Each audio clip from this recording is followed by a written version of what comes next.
So hi everyone, welcome to this channel. मैं हूँ Kritika and this is O2IS academy. और आज हम लोग एक बहुत ही डिबेटेड टॉपिक के बारे में बात करने वाले हैं, that is the legality of marijuana. इसको पॉप कल्चर में आप चरस, गांजा, भोलेनाथ का प्रसाद, पॉट, वीड, इन सब नामों से जानते हैं। इस वीडियो में मैं दोनों ही पक्षों की बात करने वाली हूँ कि ये लीगल होना चाहिए या फिर illegal. Before starting I just want to make it clear कि ये एक एजुकेशनल वीडियो है। इसमें मेरा कोई भी पर्सनल ओपिनियन जो है वो आपको नहीं दिखेगा।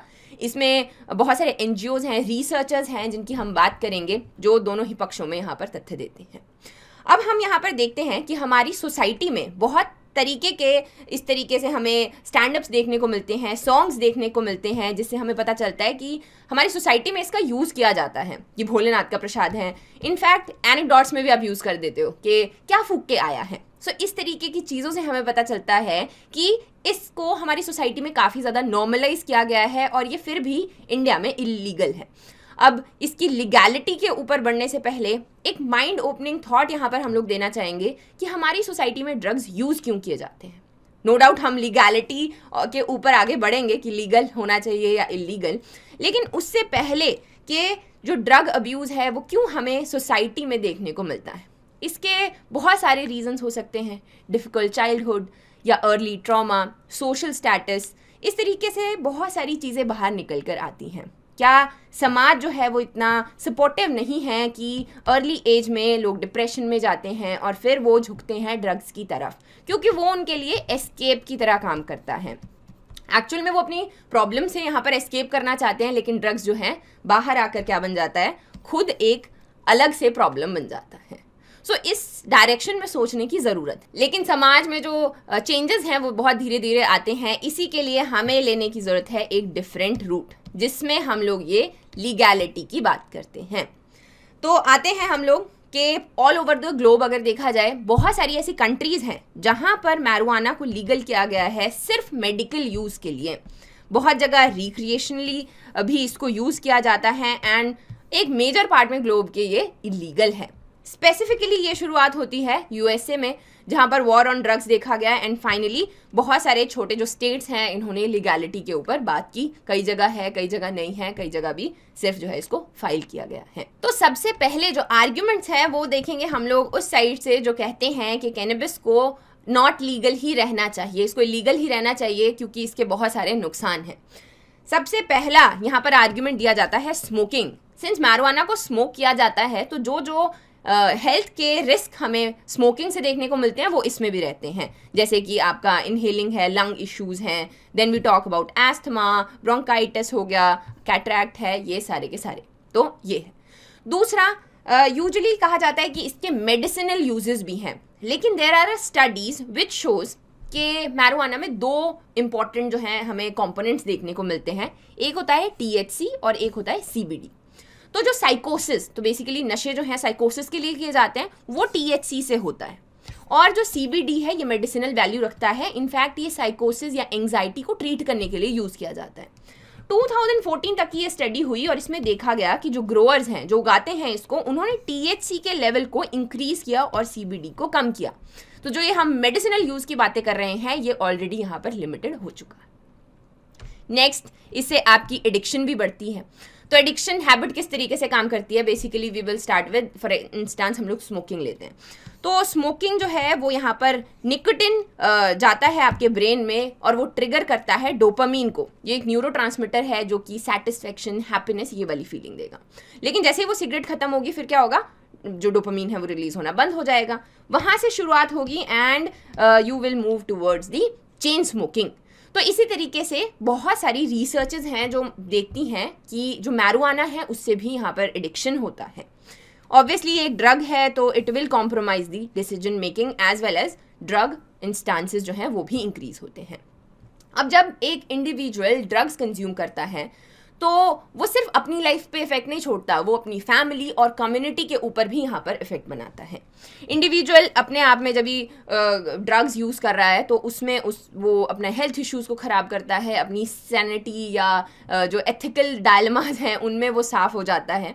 लेकिन फिर आती है बात अपनी फैमिली की। वहाँ पर हमें इमोशनल कॉस्ट देखने को मिलती है जो उसकी फैमिली बेयर करती है। पॉवर्टी की तरफ बढ़ते हैं, क्राइम्स, छोटे छोटे, जैसे आपने सुना होगा, छोटी छोटी चोरियां हो गई, नल के चोरी कर लिए, इस तरीके से वो आगे बढ़ता है और कम्युनिटी लेवल पे जाता है, जहाँ पर लॉस ऑफ जॉब है, जेल टाइम, बड़े क्राइम्स की तरफ वो बढ़ जाता है। तो सेम वे, सिंस ये एक ड्रग ही है और इसका अब्यूज़ किया जाएगा, तो इस तरीके के इंस्टांसेस जो हैं वो सोसाइटी में यहाँ पर इंक्रीज होंगे। One more major argument which is given is it is gateway to higher drugs. यानी कि एक इंसान जो मैरिजुआना को कंज्यूम करता है, उसकी टेंडेंसी और हायर ड्रग्स पे जाने की ज़्यादा है देन अ नॉर्मल पर्सन। तो इसमें आपका हेरोइन, कोकेन, मेथाम्फेटामिन, ये सारे के सारे आते हैं कि इनके यूज़ की तरफ टेंडेंसी ज़्यादा रहती है। ये एक ब्रिज की तरह काम करता है जो लोग मैरिजुआना को यहाँ पर कंज्यूम करते हैं। कई स्टडीज़ अब ये भी बोलती हैं कि गेटवे ड्रग आपका मैरिजुआना नहीं है, इससे पहले ही शुरू हो जाता है, विच इज़ अ सिगरेट। तो बट अगेन जो मैरिजुआना है, इसको गेटवे ऑफ हायर ड्रग्स भी कहा जाता है। अगर इसको लीगल कर दिया जाए तो उसके बाद में क्या होगा? उसके बाद में और जो साइकोट्रॉपिक ड्रग्स हैं, जैसे ओपियम, पॉपी हस्क या कोकोआ प्लांट, तो इन सिंस ये भी ट्रेडिशनली यूज़ किए जाते हैं, इनकी भी कुछ मेडिसिनल वैल्यूज़ हैं। पंजाब, आपका हरियाणा, इनफैक्ट राजस्थान की अगर हम बात करें तो वहाँ पर ओपियम और पॉपी हस्क का यूज़ अच्छा खासा किया जाता है। तो उसके बाद इनके लिए भी ये वेव एक काइंड ऑफ रास्ता बन जाएगा कि किस तरीके से इनको भी लीगल किया जाए। तो उस वक्त जो है किस तरीके से इसके ऊपर काम किया जाएगा। एक और चीज़ जो हम लोग यहाँ पर देखते हैं, रिसर्चर्स बताते हैं कि जब इंसान एडोलेसेंस में रहता है और उसका ब्रेन डेवलप कर रहा होता है, तो उसमें बहुत सारे केमिकल चेंजेस होते हैं। इन केमिकल चेंजेस में कोई भी ड्रग अगर कंज्यूम की जाती है तो वो इसके साथ में इंटरफेयर करता है।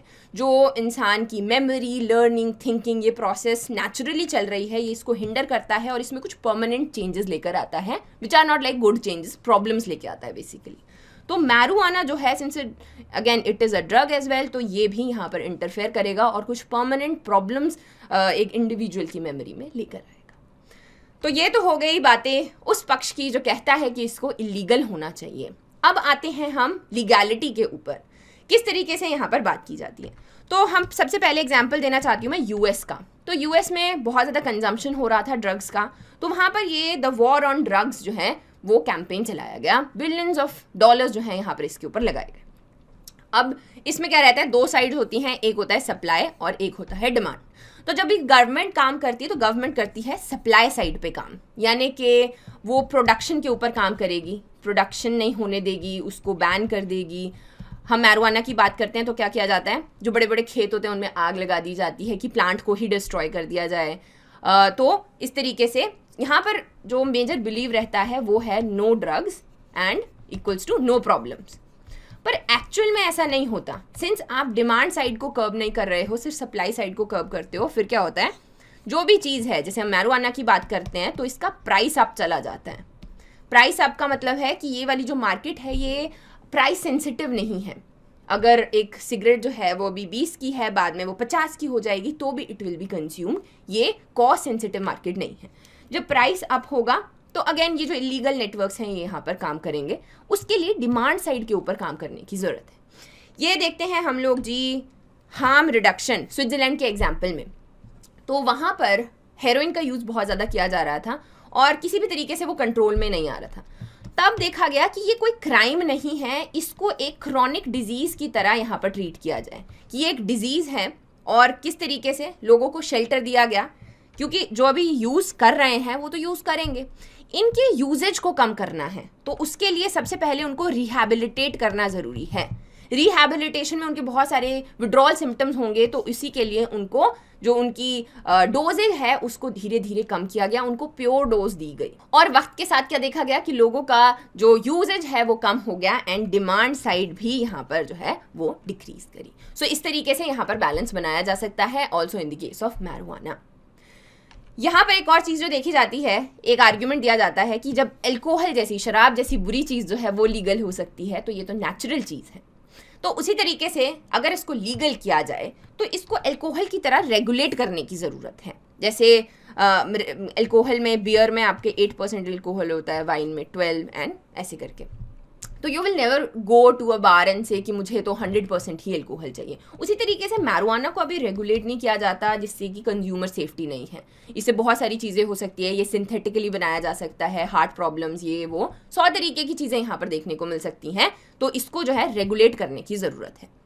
अब रेगुलेट इसलिए भी किया जाना चाहिए क्योंकि नेटवर्क्स तो ऑलरेडी बने हुए हैं, कंजम्पशन भी हो ही रहा है। यहाँ पे मैं अल्कोहल का एक और एग्जांपल देना चाहती हूँ कि इंडिया में बहुत सारे ड्राई स्टेट्स हैं और थे भी कुछ टाइम के लिए, जहाँ पर देखा गया कि जैसे हरियाणा की बात कर लेते हैं, 96 से 98 तक अल्कोहल यहाँ पर बैन रहा है।